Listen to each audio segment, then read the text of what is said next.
será que JJ vem nesse pacote de Natal, Edu? Essa é a pergunta, ora pois. O Pascoal ficaria bem com o gorrinho de Papai Noel, hein? Dá pra enganar os netinhos mais novos ali. De repente dá pra fazer um frila. Mas deixa eu pedir licença pro Pascoal, pro nosso Pedro Henrique Torre, que sabe tudo de Flamengo. Vai chegar também no nosso telão pra contar as últimas.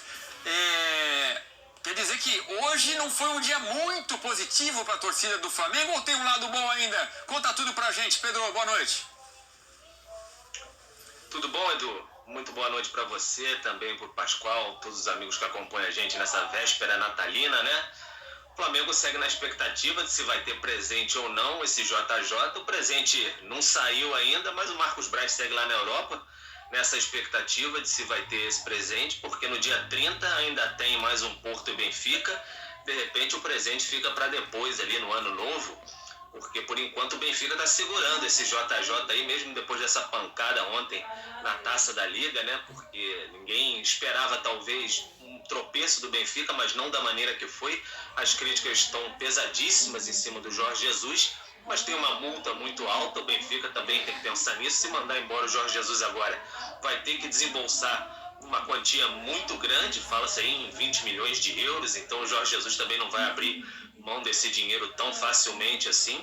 Então o Marcos Braz estar por lá, né? Sabe que não vai ter que ficar por lá para acompanhar muito de pertinho isso. Na avaliação até dos dirigentes rubro-negros, 24 e 25, não deve acontecer muita coisa mesmo, mas ficar por ali, acompanhar o Natal. Devem estar levando um puxão de orelha os dirigentes rubro-negros das famílias, porque vão passar o Natal longe das suas famílias, mas não tem muito jeito, então ficaram por lá, porque no próximo dia 30, como eu disse, vai ter esse outro jogo. Então estão ali, mas monitorando bem de pertinho e até irritando um pouco os benfiquistas que falam nas redes sociais assim, que os dirigentes do Flamengo tinham que acompanhar lá o jogo, não tem nada a ver com eles, então tá causando muito o clima. Aí logo depois dessa partida contra o Porto, lá no Estádio do Dragão, quem concedeu a entrevista coletiva foi o João de Deus. João de Deus, que é o auxiliar do Jorge Jesus. O Jorge Jesus ele acabou punido recentemente por conta de críticas à arbitragem, então pegou um gancho aí de 15 dias, não pode nem conceder entrevista coletiva.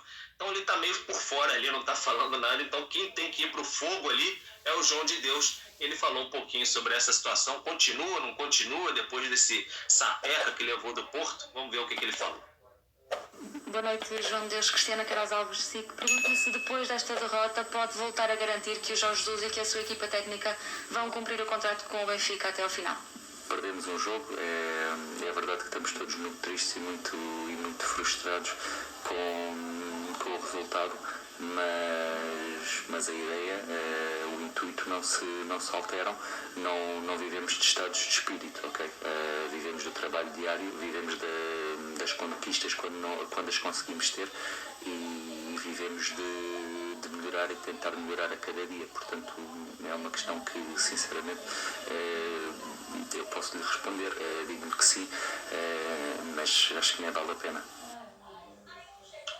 Tá, então, né, do João de Deus falando sobre esse confronto contra o Dragão, né, o Porto, no Estádio do Dragão, e também sobre esse intuito de permanecer ou não nessa sequência aí que o Benfica vai ter. Não tem muito jeito, ele tem que falar muito isso, né, que vai permanecer, não pode ser diferente, mas você vê que o João de Deus está bem abatido ali, até na fala dele, e a situação está muito complexa, porque é uma pressão muito grande, porque nos confrontos diretos ali contra os principais rivais lá em Portugal, tanto o Porto quanto o Sporting, o Benfica do Jorge Jesus não vem muito bem, então isso pesa demais na avaliação, não tem muito jeito, não adianta classificar para as oitavas da Champions, porque o confronto, como aqui no Brasil, né, contra os rivais, isso pesa demais na balança. O Flamengo está lá, sempre à espreita, para ver o que vai acontecer, e aí vai passar esse Natal comendo ali um peru, no caso um bacalhau lá em Portugal, e aí vai ficar na expectativa do que vai acontecer. Não quer pagar a multa, então se tiver essa ruptura, e aí tudo fica mais fácil, abre o caminho para trazer o JJ de volta, mas vai depender, creio que mais, desse dia 30 lá, esse segundo clássico, Porto e Benfica, aí pelo Campeonato Português. E aí acho que vai balançar demais a situação do Jorge Jesus. Então o Flamengo está ali, à espreita, não está de longe não, está de pertinho, Edu, acompanhando a situação, literalmente de pertinho. É Legal, obrigado, Pedro. Eu desejo desde já aqui um Feliz Natal para você, sua família, e qualquer novidade é só gritar que a torcida do Flamengo está muito ansiosa aí pelo seu chamado, dizendo que o Jesus pode voltar. Grande abraço, viu? Valeu, Edu. Um bom Natal a todos aí. A gente acompanha a torcida do Flamengo torcendo para um Feliz Natal com Jesus, né? Com Jesus. Valeu, obrigado. Pedro Henrique Torre, agora vamos falar com o Pascoal. Ô Pascoalino, então é isso. O Benfica fala, não, vai continuar, o João de Deus. É até estranho, né? O João de Deus auxiliar do Jesus, é meio invertido. Mas o João de Deus fala que o intuito é permanecer. Só que vamos pensar o seguinte, se o Benfica estiver pensando em trocar a comissão técnica, é também um jogo, pode ser um jogo de não querer pagar a multa, querer que o Flamengo pague. Você acha que é por aí? Ou passa muito por esse jogo do dia 30, uma decisão da direção do Benfica? Eu acho que já passou por ontem, Edu. Evidentemente, o resultado de ontem foi acachapante. Mas eu acho que não é só o resultado. A gente não tem que olhar para o placar e achar que esse placar é o suficiente para demitir o Jorge Jesus. Agora, se você analisar o comportamento do time do Benfica, o Benfica foi atropelado. Foi um atropelamento do Porto em cima do Benfica. O Porto jogou como se estivesse jogando de terno, indo para uma festa todo arrumado, todo bem alinhado. O time do Benfica todo desarrumado. Começa o jogo com 3 zagueiros, 3 volantes, e aí faz uma salada no meio-campo e não consegue parar o que queria o Jorge Jesus, a velocidade do time do Porto.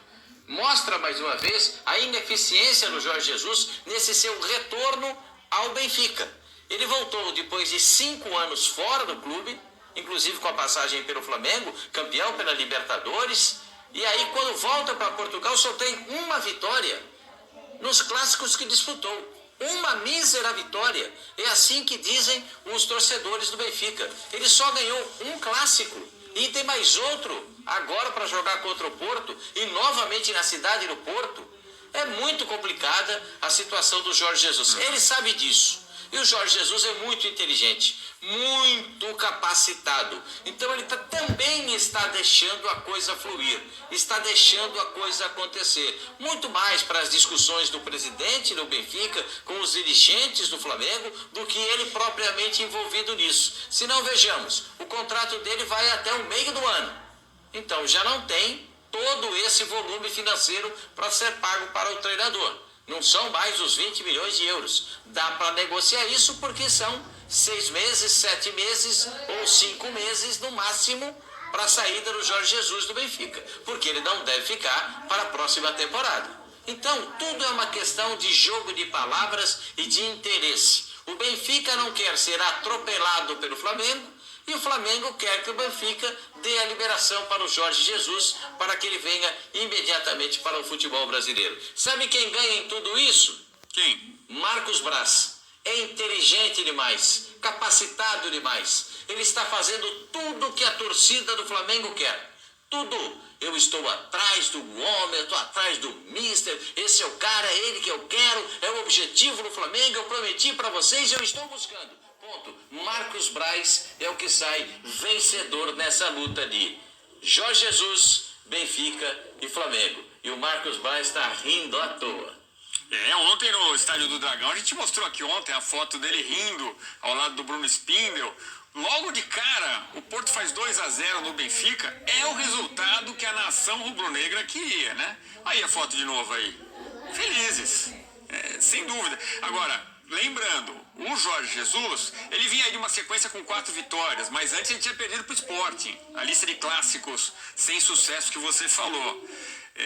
Isso pesa muito, né? Se perder do Porto mais uma vez, teremos 7 pontos de vantagem, né? O Sporting e o Porto estão com 4 de vantagem para o Benfica.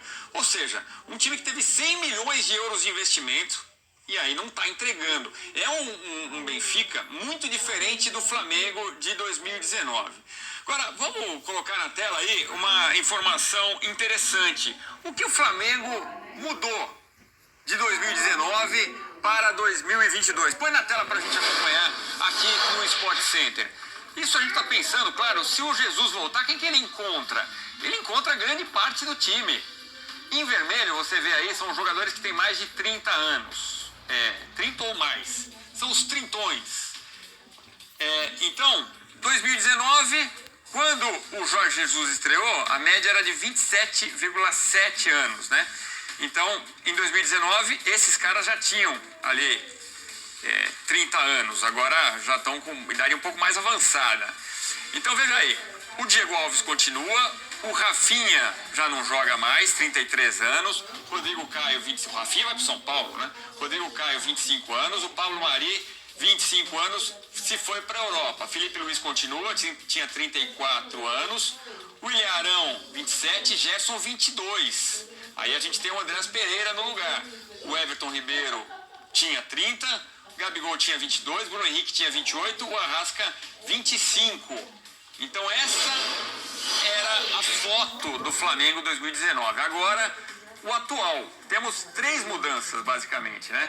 O Diego Alves agora tem 36, o Isla é a novidade no lugar do Rafinha, também tem mais de 30, 33, o Rodrigo Caio, 28, o Davi Luiz chegou para o lugar do Pablo Mari, 34, o Felipe Luiz, 36, Andrés Pereira, recém-chegado, tem 25, ele que tem contrato até junho de empréstimo do Manchester United. O William Arão tem 29, quase 30. Everton Ribeiro, 32, Arrascaeta, 27. Bruno Henrique, 30 e Gabigol ainda tem 25. A média é superior a 30 anos, é 30,5. Então, modificações aí, Pascoal, para resumir. Os novos, que não conhecem e não trabalharam diretamente com o Jesus. O Isla, lateral direito, o Davi Luiz, zagueiro, e o Andrés Pereira, que é volante neste time atual do Flamengo. Como que você compara 19 com 22, Pascoal? Eu acho que ele vai ter que superar algumas etapas com esse time. Primeiro, esse time, com a chegada dele, era um time que não tinha as vitórias que ele proporcionou como treinador à equipe do Flamengo. E esses jogadores com objetivos alcançados para a torcida do Flamengo. Não à toa, o torcedor do Flamengo pede todo jogo, a torcida quer, né? Canta aquela musiquinha, olê, olê, olê, olê, mister, mister. Não importa se é o Rogério Ceni, não importa se é o Renato Gaúcho, qual seja o treinador. A torcida canta todos os jogos a musiquinha do mister. E ele tem essa possibilidade de voltar. Analiso até como uma boa possibilidade de retorno. Tem que reposicionar esse time. Tem que rejuvenescer esse time. E tem que melhorar o posicionamento tático desse time. Esse posicionamento tático ele foi sendo diluído com o passar do tempo. Quando o Renato Gaúcho chegou ao Flamengo, eu disse, ele precisa fazer um trabalho autoral. Um trabalho dele, Renato Gaúcho, mas ele não conseguiu. O máximo que o Flamengo conseguiu foi ter a memória de Jorge Jesus. E aquele início de Renato foi sensacional, pela memória que o time tinha de jogar junto naquele trabalho bem elaborado. Vieram as contusões, vieram os problemas clínicos, as dificuldades, as expulsões, as convocações para as seleções, porque tem muito jogador envolvido em seleção na equipe do Flamengo. Resultado, o time caiu de produção, perdeu o seu treinador e agora quer a volta do mister do Jorge Jesus. Passa por um aspecto amplo, na minha visão. Precisa renovar o time, precisa reposicionar o time e a chegada do Jorge Jesus, quem era meio bicudo com ele, entendeu? Lá no Ninho do Urubu, não gostava muito, porque ele era muito duro, muito exigente, vai começar a gostar de novo. Porque ele pode fazer a diferença, levando novamente o Flamengo a situações de decisão.